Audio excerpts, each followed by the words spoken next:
Assalamu alaikum viewers. I'm Abeer Saady. Today I have in my program with me Abeer Saady. She is an international journalist and she belongs to Egypt. She has worked in Iraq, Afghanistan, Pakistan, in other war zones, and it is very dangerous to work. And she is very courageous journalist. And I want to interview her, and I want to introduce her to you. She is also vice president of International Association of Women in radio and television. She is a dynamic journalist, and I want to talk to her. Thank you very much, Abeer Saady. You gave us time. First of all, we'd like to know, our viewers like to know, what is your responsibility now in the association? First of all, I'm very happy and pleased to be in your program, sir, and I'm happy to talk to your listeners and viewers. My name is Abeer Saady. I'm a war correspondent, and currently I'm Vice President of the International Association of Women in Radio and Television.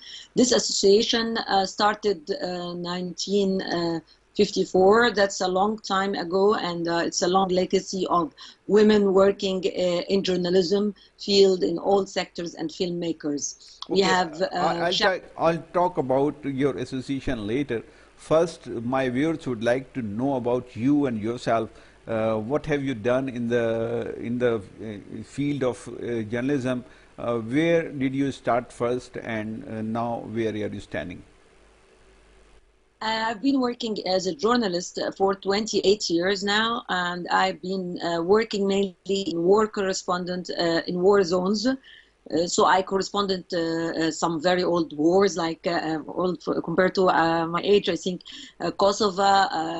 I did briefly Afghanistan. I did Iraq, a lot of Iraq actually, and recently I did the whole war of Syria and Libya and Iraq again. I'm Egyptian, that's important to say. I was vice president of the Egyptian Journalist Syndicate for 9 years, responsible for journalists in Egypt, who are thousands of journalists, as you know. And I'm in addition to this, I'm a safety trainer. I train journalists on safety, how to be safe in conflict zone, and I mean all journalists.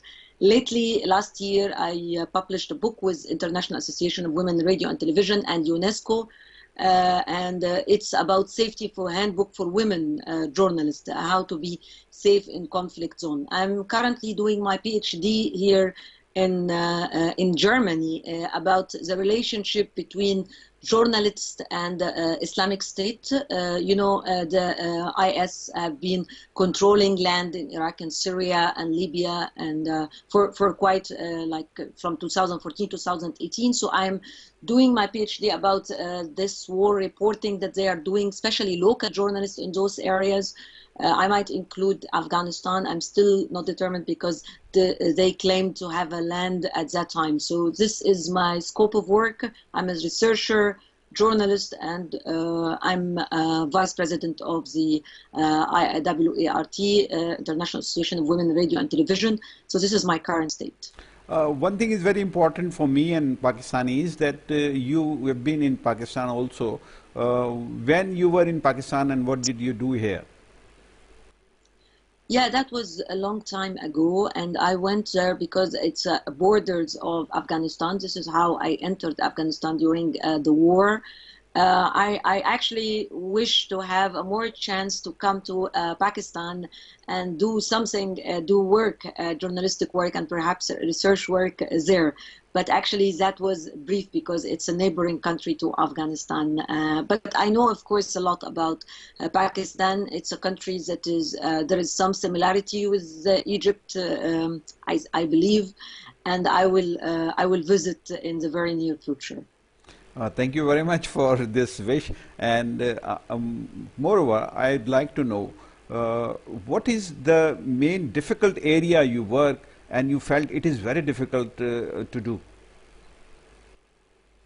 I assume it's a war in Syria because the situation in Syria is getting very dangerous. I was, I was injured. You know, when you are a war correspondent, it's easy to be injured, and I was injured in Syria, of course. But the injury was really inside my soul because I was traumatized after this. You see people, I've seen this country in the very good times, and I mean very good times when people, civilians, were still acting and doing things, but I don't think it was a democracy at that time. But I mean, I've seen it was beautiful, but you know, the war is very destructive and it destroyed a lot. And there are good friends who died there who are journalists and people that I've met and interviewed. They were bombed, they were killed, they were tortured, they are imprisoned. And I feel very much attached. Perhaps this is the longest war I've been doing. I did Libya as well, of course, and I feel bad for Libya, and I did Iraq. But this is a war that I've been continuously is a relation. And when I saw those videos of the executions of my colleagues, James Foley, and there is this there is a Japanese journalist who was the third to be executed. That was my very good friends, and we used to enter Syria during the war, not only to report and get stories, because this is known about war correspondent. A lot of countries involved in this war, directly and indirectly. But it is just because of the propaganda issues that we only see the IS, the Islamic State organization. This is very important. You were facing very difficulties in that area, but the question is, the reporting is very sensitive. When you report against any government, they target you. They use their militant forces and other forces against you. But when you are speaking or when you are reporting in their favor, it becomes very favorable for you. So, what is the most difficult thing for you when you are facing the difficulties or the pressures from the government? Pressures from the government is very common in many areas in the world of the South. And I mean, in the Middle East, we have seen it. We have witnessed revolution against those dictatorships, and until now, we are not functioning very well. But as you know, those things takes time, and I've seen that as well in countries that I reported in. I reported in countries that is really in chaos, controlled by armed groups, controlled by armies, official armies, but at the same time, with the thing on common that all of them wants to control the media. Is it possible to do a reporting which is non-controversial or unbiased?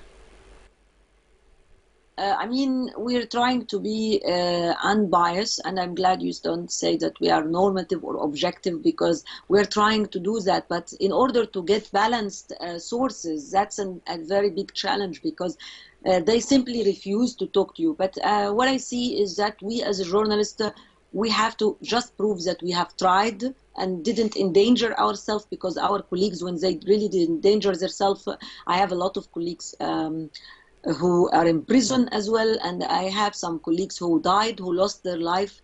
So it's very important to tell the journalists that it is not our right, it's not our duty and role to make this world perfect, because we are reporting a world that is not perfect. But what we have to do is just to prove that we have done our profession right and we haven't endangered ourselves. My biggest challenge is when I train journalists, when I'm telling people what to do and what not to do, and during the war correspondent, and I just stress one thing, that your own safety comes first. And I mean, the biggest investment is investments in human. If you are a journalist and you lost a story, you lost a story. But if you lose your life, we lose a lot of potential stories that you can be doing. And that's why I always stress that the journalists have to keep their own safety and not to endanger themselves. They speak truth to power. That's important. But at the same time, the biggest investment is to keep you alive as a journalist. And not a lot of people see us like this, because there are always the bad journalists. And the bad journalists, and I'm sorry to say this, and maybe we say unprofessional journalists, are the ones are most heard. And that's why the public now in some countries really do not like the journalists, because they think those journalists are those ones who lie, who do those things. but they don't see our sacrifices. And this is what I think my mission is, to try to do something about that. Not me only, I mean lots of journalists should be doing something. Ariba, this is very important question I'm going to ask you now. Uh, it is generally said that the media is mostly influenced by the Western media, especially the Middle East media is influenced by the Western media. Do you agree with that? You know, it's because the invention of the media, it happened in the Western world, you know, during those commercial things that turns, and maybe this is why people think that they should think high and look high to the Western media. And I think this is a problem because it's a process of learning. And nowadays there is no complete model. I've been working in places like Britain, for example, which is very, very prestigious into this. And I've seen some very bad practices. All this world is collapsing, you know, the old ways of media, the old ways of communication, things are changing. The print media is really challenged. The media is not going to vanish because there are citizen journalists that I'm very much admiring as well, but I mean, the communication business is not going to vanish, and it is a challenge for us to find a way to survive as a profession. We cannot survive except if we accept the way of learning from each other. Lately, the International Association of Women Radio and Television have been very concerned of working on a community radio. We have a lot of members who work on community radio. And let me tell you one thing, and I'm sorry, I'm not quoting people, but I've been attending some kind of an event here lately, and a very high prestigious person asked, why do people have communication radio and why it doesn't rely on the internet, for example? And this question showed that they don't know a lot about us. So the International Association of Women in Radio and Television is working on community radios, and we have very good project in Africa and Asia especially. And one of our very proud ones to be very proud of is in the Philippines, where we have established 2 radios. We have a local chapter in the Philippines. We have established 2 radios, and we are now to the latest one in Cebu. And it starts after the typhoon, and now we are thinking and trying to do another 3rd one. So community radio is a lesson that comes from the South, and it doesn't come from the West, with all respect. But I mean, the real success happens in our countries of the South. Okay, your answer, I am listening, and my viewers are also listening. But I want to know how do you analyze the Iranian and Russian media? I don't understand their language, so I cannot estimate their media, but I know that there is this kind of authorized authority. No. When they come in English, how do you analyze the media, and how do you compare their media with the Western media? I mean, they have interests in my region, so I don't see, the ones that I see are not objective. I don't want to generalize because this might be problematic, but when I watch occasionally, and I'm sorry to say that I'm not good follower of those kind of media, but I see that they have interest in our region, and the media coverage is influenced very much by this interest. But it's always to say that... Don't you think Americans and Western media also have interest in your region? Yeah, that's one I follow, and I see the clear bias. America is in war in our region and has always been in war in the Middle East, and I mean in the Far East as well. So they are involved in this war. Sometimes you find other media saying something else, but if you see something like the case of war of Iraq, this was very clear when after the 9/11 attacks, although Iraq had nothing to do with that idea of patriotism, of the media being patriotism, it came from there. And it was very astonishing. And the thing is that it really was astonishing for us as well as a journalist in the Middle East and the world of the South, because we always tell people that we have those media and those are the models, but all those models became like a fallen idol when they find big media. And during that time, for example, I was an internship in the Times, a newspaper in London, during the war in Iraq, part of it, before I go and continue reporting from the ground to my newspaper. And at that time, I saw how biased the media can be. And I'm talking about the Times, which is a very prestigious and old newspaper. So the media is really, in so many occasions, are biased, especially if the country is directly or indirectly involved. Syria now, for example, don't you face many problems when you see bias of the Western or Eastern media? Uh, where do you stand? You are a professional journalist and you are unbiased journalist. Whatever we have talked up till now, I understand you are an unbiased journalist. Don't you face many problems when you report unbiasedly?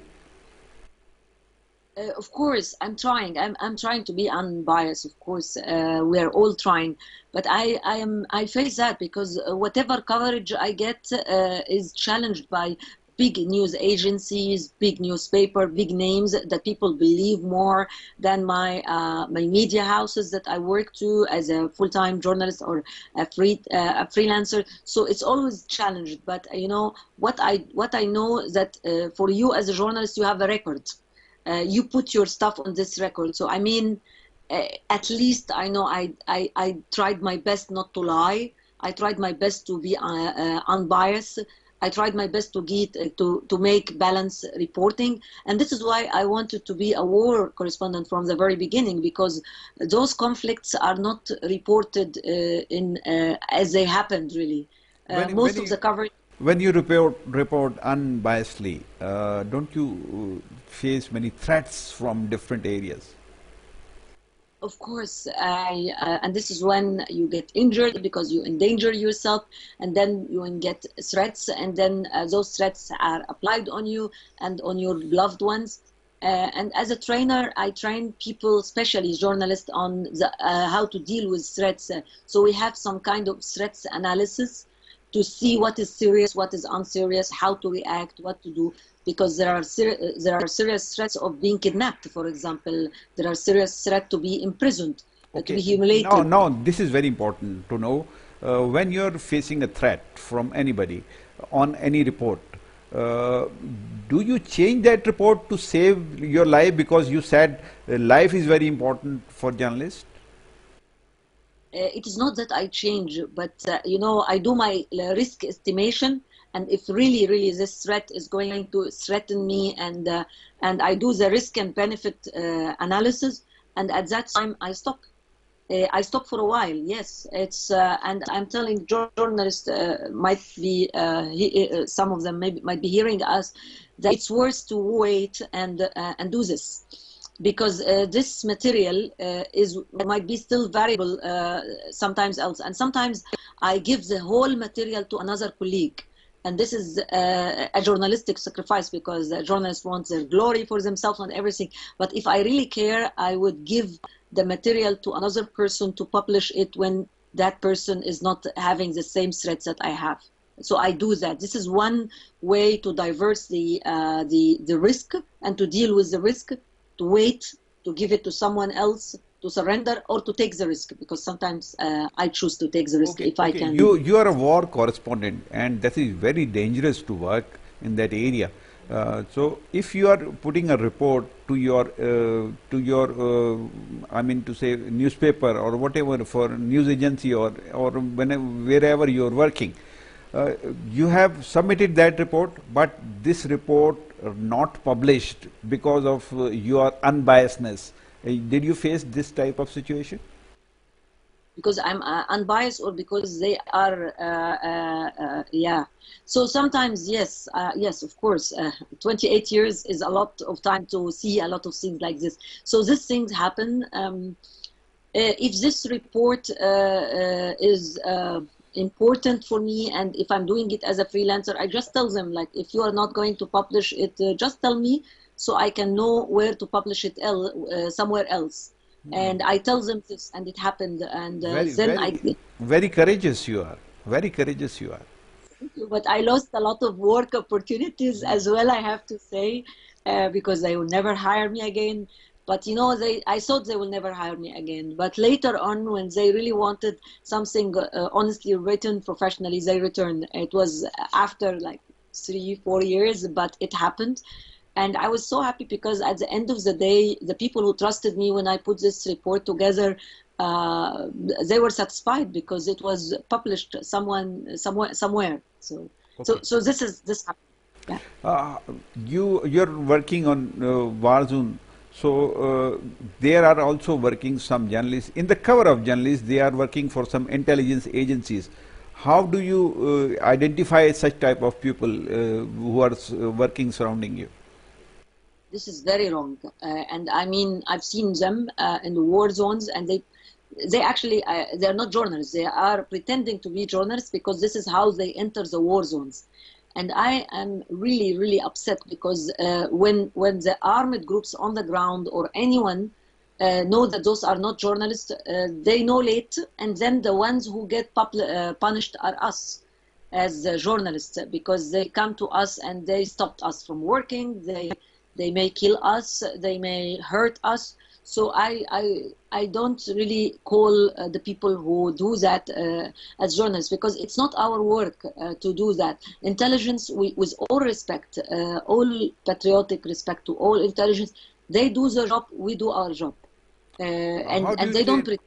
Okay, in war zones, how do you, or conflict zones, how do you train fresh journalists or new journalists to be saved or to be away from the danger?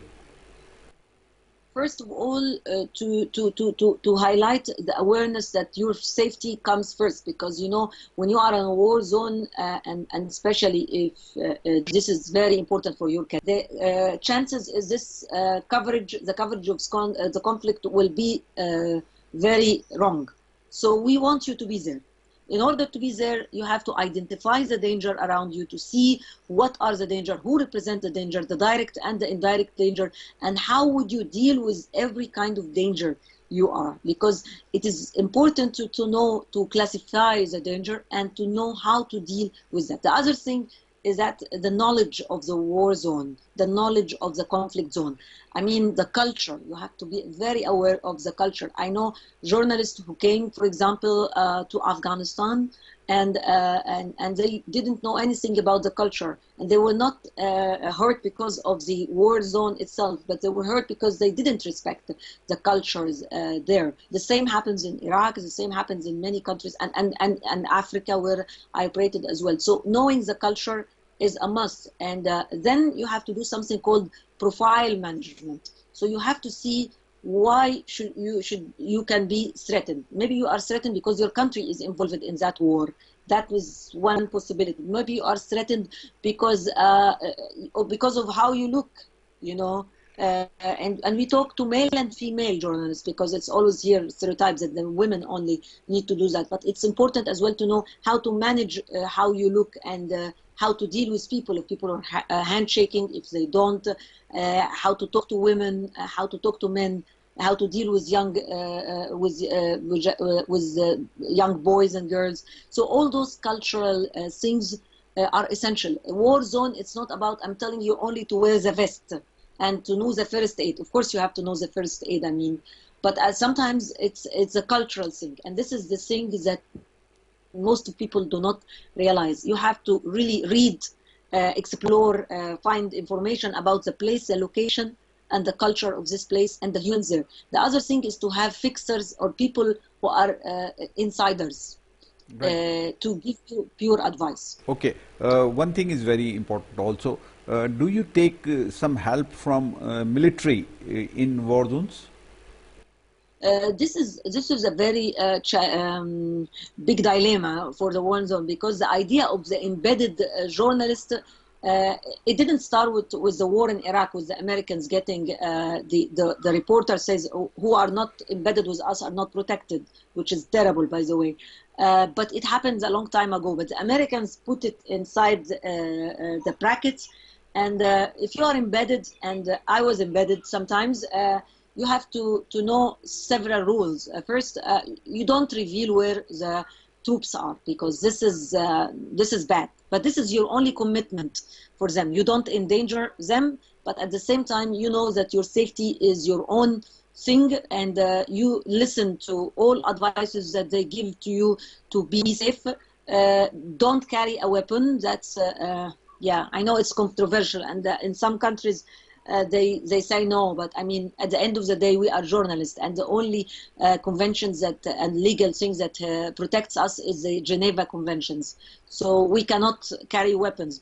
We're not part of the military. We are journalists who are reporting. Although sometimes it's our country's military, the other people are really the enemies of our nation and everything. But at the end of the day, we have to be setting those rules there. If there is violations against human rights that this military take, you have to be aware and report it, or just not be there if you cannot publish it somewhere or you cannot report it like this. I'm just being very brief because the idea of being embedded and the idea of being patriotic and unpatriotic, this is a big issue. I stopped going to Syria for one reason, apart from being injured the last time I was there in 2014.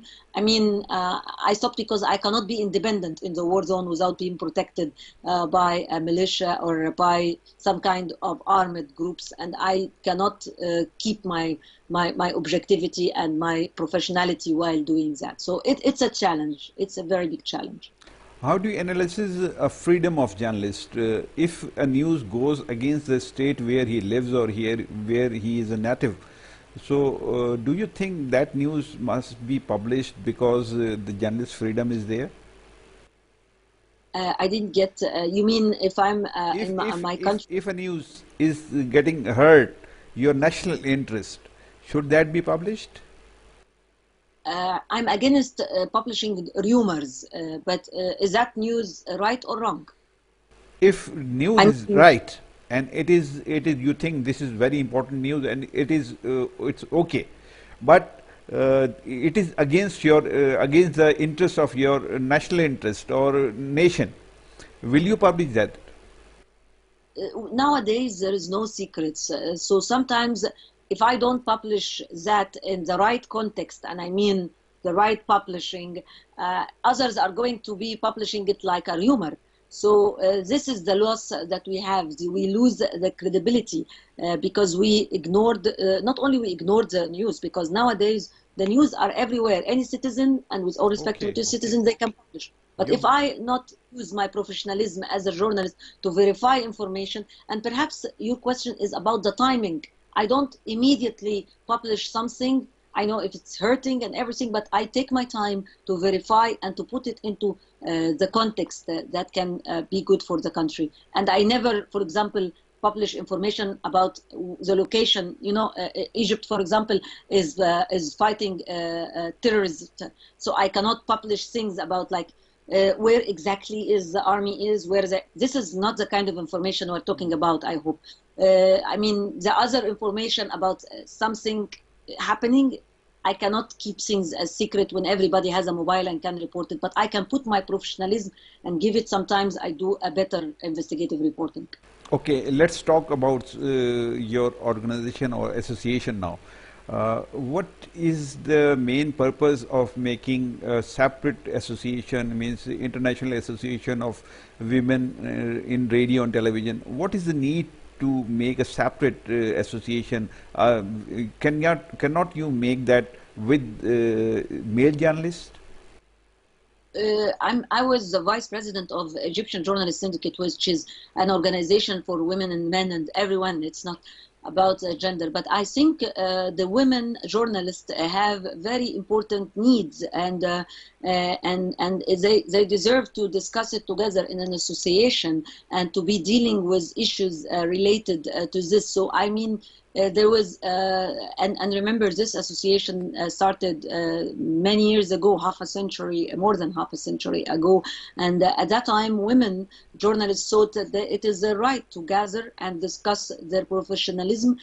Discussing inside the union is not the only thing we do, including other professional organizations and syndicates, or including the United Nations, because we have very good work with the United Nations and the UNESCO in particular. So we work with the others, but it's important to be talking about the stakeholders, the people who are in this organization, and to introduce their challenges, introduce their work, And we have very interesting things because we have male members as well who choose to, but they are male members, but they care about the issues of women.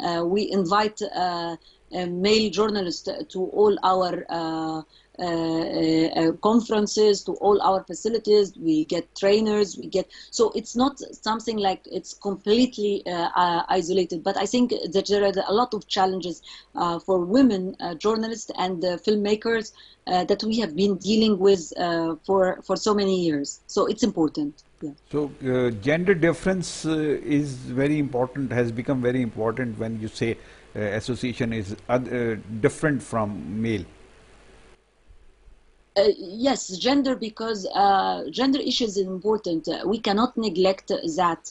It's something that influence our capacity of work. It's not only for me. I'm a war correspondent. I work in this, and I'm telling you one thing: there is a lot of female war correspondents around the world, and a majority of the people I've been meeting lately, surprisingly, female reporters. So this is something that is happening with us, and there is people who still classify us as women only, and they put us only on the gender things, and this is why there's issues like harassment, for example. I'm just bringing one example. I mean, there is harassment for women journalists, and there is big campaigns that other organizations work, and we joined, and we are doing some efforts, and others are joining this. So I mean, if the gender issue was not that important, people wouldn't have interacted that much on our activities. And I mean, not only the ones that I mentioned, so just example. How many cases of harassment have been reported with women journalists, and did you face this any time in your life? I wrote a book about safety safety handbook for women journalists for our organization, for IWARD, with cooperation with the UNESCO and with the Norwegian Journalist Union. And in this book, I met some very good very important cases within that. And I reported them, some with names and some without names, and I gave some issues. So it's very common, but I don't have the latest statistics because this issue is ongoing. And you know, the Me Too campaign, the very big campaign that happened last year, and it's still today, and it developed to we are ones who helped in developing it into a Me Too campaign online. In the last conference of the situation case of women in the United Nations last March. So it is very common to be harassed for journalists on general. In the experience of 28 years journalism, have you ever faced sexual harassment? Yes, insults. Yes, of course. No one haven't been objected for this. There are improper offers from sources, which I consider harassment. There is harassment, email harassment against things that I write, against things I published. They threatens you to be kidnapped, and because women are afraid to be kidnapped and sexually harassed. So those kind of things are always there. And I mean, I trained in many countries. I mean, trained like in 30, 40 countries around the world. And I will tell you one thing. There is no country I was training, and I train male and females, not only females. And there is no country I went to, and I didn't find that someone in the group publicly or beside me or between us tell me about harassment. And it's male and females, by the way, because some male reporters get harassed. And if you get imprisoned in a dictatorship properly, one of the things is the prisoner gets raped. So I mean, this kind of harassment thing is in the air. It's something unspoken, but it happens, and it's happened very common. What is the criteria of membership of your association? Pakistan is not member of your association. If Pakistan wants to be the member of your association, what to do? No, we have individual. We have two kinds of membership. We have chapters, and we have so far 14 chapters around the world. The latest is Iraq and Afghanistan, and we have individual members in many countries, and including, of course, Pakistan.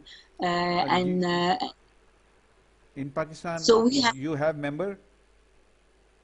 Yes, yes. I don't have the names now, but we have members, of course, and they come to conferences. You did not mention in your site, in your website. It is not mentioned any name of any Pakistani, or the chapters you mentioned. It is not included. No, the chapters are there. We mentioned that we have chapters in those countries, but we have members in other countries, because there is two kinds of membership, as I told you. Something is chapter-based membership, and the other thing is individual members. We have many individual members in many countries. Like, for example, we had the president of the current president for the association is from Zimbabwe, and Zimbabwe didn't have a chapter yet. I'm the vice president. I come from Egypt.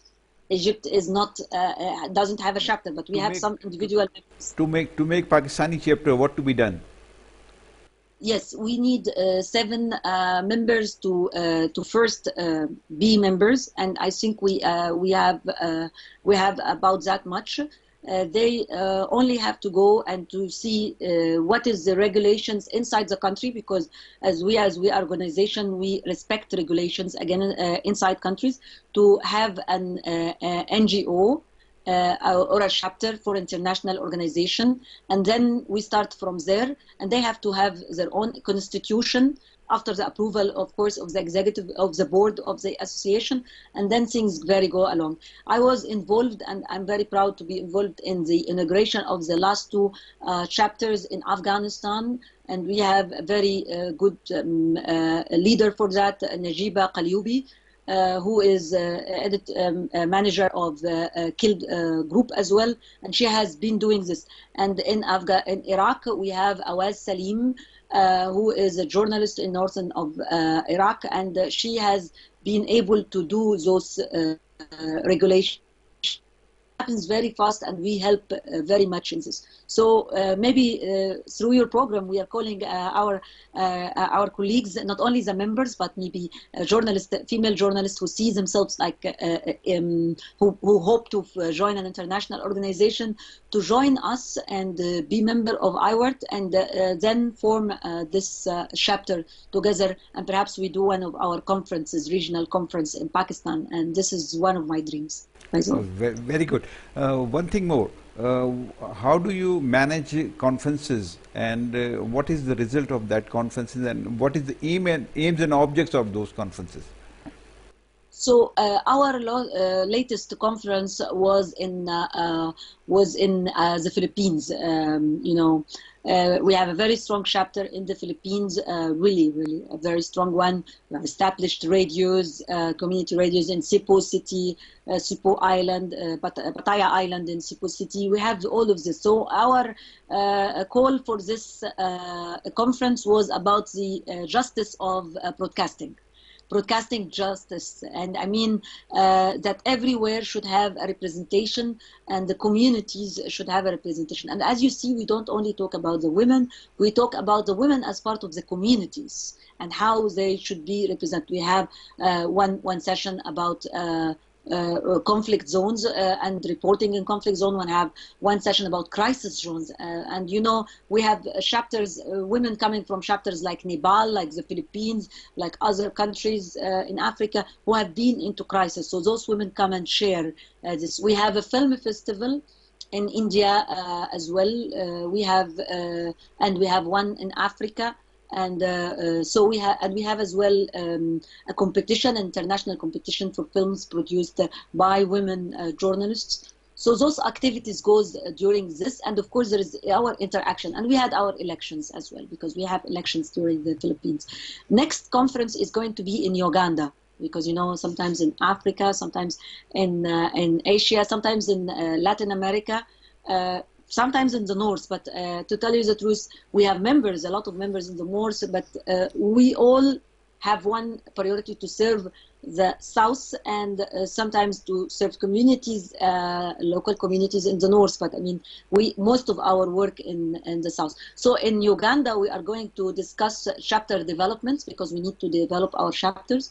We are working on our big things about the community radios that we are establishing around the chapters, and in areas we don't even have chapters. And we have a gender mainstreaming project that we have established for many years with focus on organization based in Norway. We have been doing this in Kenya, in Tanzania, and in South Africa. So those three projects now are coming into a big report, and we are reporting about that. And in the Uganda, we're going to be talking about that.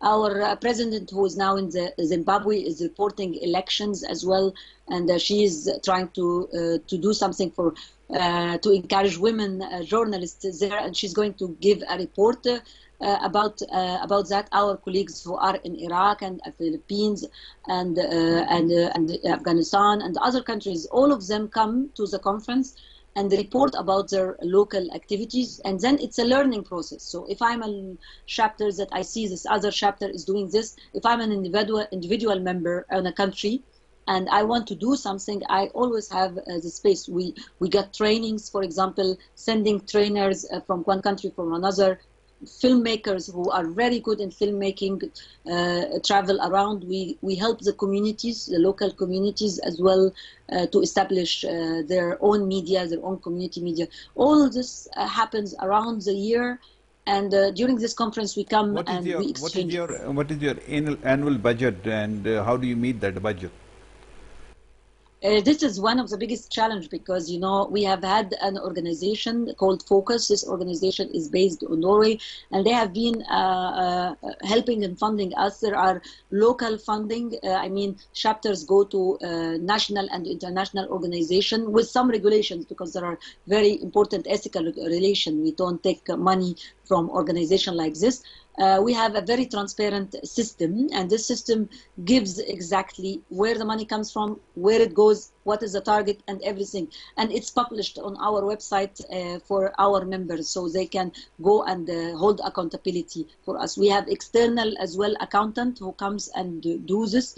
And we are encouraging our members because, I mean, this organization have been funding us is now have other projects doing somewhere else, and we are working with that. One very important supporter I should mention is the UNESCO as well. So the UNESCO is giving good, you know, support is not money as well, because it's about experience, exchange. Arrangements. So we have organizations like the UNESCO giving us this ethical journalist network. They are giving very good technical support. Norwegian Journalist Union. So those organizations are organizations that are dealing with journalists and care for the safety for the good professionals, for the freedom of expression. All of those are working with us, and we are not isolated. So I want to tell you that our colleagues, for example, for freedom of expression, that works with other who work on this. So our organization's main thing is to partnership. We partnership with other. We partnership with IWMF, which is a partnership with organization. Can you specifically tell me the annual budget and this is very important to meet that budget. You said you get different, you get from different organizations or international organization. It's okay. What is the annual budget averagely? You know something, I am the worst person in the world to ask her in terms of numbers.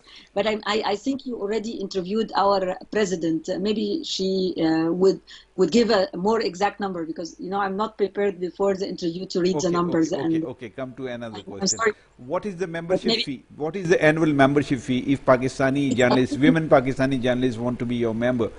Then what is the fee she'll have to pay? Yes, it's according to a percentage according to the annual income of the journalist. So I can say, like, it starts from $20 a year for a journalist who is earning less than 3,000. and it can reach 75, 100 for people who really earn a lot. And I don't think we have journalists who earn that much anyway. So we have 20, 30, 50, 40, things like this. Why don't you offer free membership to countries like Pakistan and Iraq and poor countries? You know, for example, I come from Egypt, which is not a very wealthy country as well. But if we really want to sustain the organization independently, there should be some kind of a fee that is there. Maybe we talk about reduction of the fee. And I've been discussing this because we have members who are not working. But if you prove that you are not working during that time and you are already a member, but you haven't been working that much lately, perhaps the board can give some kind of exemption. But I think $20 a year for an organization that really gives this kind of exposure for the people who got less fortunate, I think it's not much for the kind of membership and network you get access to it. Especially that this money at the end goes to development in projects that is related to journalism and community. Lastly, some questions about your personal life. Are you married? Unfortunately, I was only focused on my work. And that's, but I have my brothers who got children that I'm taking care of them. So I have my extended family, which is something I'm very proud and happy to have. Yeah. You're not married? No, no. Not thinking of? Never. Never. Yeah. Okay, you have decided not to marry in your life. No, it's not decision. It just happened. You know, I started my career when I was 15, and I was really, really swamped into the journalism. So, I mean, and I was in a leadership position when I was 31. So in the union, and I was always there. And then we have the revolution. So all the time doing other stuff. And then when you ask me now, I just say, oh yes, I'm not. So it's not just something that I said I'm fighting. If some good proposal comes, you may think of. Maybe yes. Yeah. Okay. Life is full of possibilities. That's great. That's great. Thank you very much, Riba. You talked to me and you responded all my questions very well. I'm very happy, and you're a very courageous journalist. I really realized this fact that you responded all my questions very promptly and very greatly. Thank you very much again, and I'll send you the report of this interview. Inshallah, we'll contact you again. Thank you very much.